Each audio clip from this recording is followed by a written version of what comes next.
কিসের রোগ? নাম কি? নুরুজ্জামান। সজি।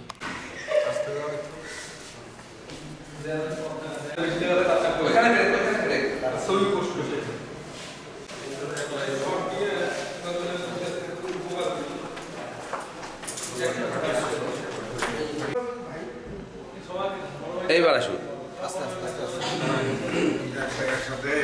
মাননীয় প্রধানমন্ত্রী এবং আমাদের পুলিশের আইজিপি স্যার সহ একটা ভিশন দিয়েছেন বাংলাদেশ থেকে জুয়া, মাদক এবং অনলাইন ক্যাসিনো এটাতে জিরো টলারেন্স নীতিমালা গ্রহণ করেছেন।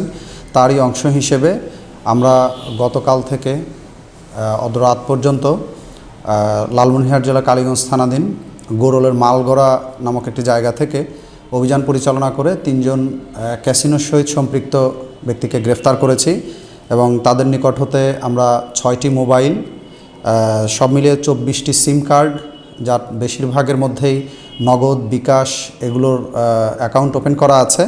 তাদের মোবাইলগুলো আমরা প্রাথমিকভাবে পর্যালোচনা করেছি। সেগুলোর মধ্যে অন্তত 7 থেকে 8টি জুয়া ক্যাসিনো বেটিং সাইটের অ্যাপ্লিকেশন ডাউনলোড করা আছে। পাশাপাশি আমরা যে সমস্ত সিমগুলো পেয়েছি সেগুলো যাচাই করেছি। তাদের মধ্যে নগদ বিকাশের এজেন্টও আছেন, এজেন্ট সিমও সেখানে রয়েছেন। তো এগুলোর বিষয়ে আমরা আইনগত ব্যবস্থা গ্রহণ করছি। উক্ত বিষয়ে লালমনিরহাট কালীগঞ্জ থানায় একটি সাইবার সুরক্ষা অধ্যাদেশে আমরা একটি মামলা রুজু করেছি। পরবর্তীতে আমরা আসামিকে কোর্টে চালান করে দিব।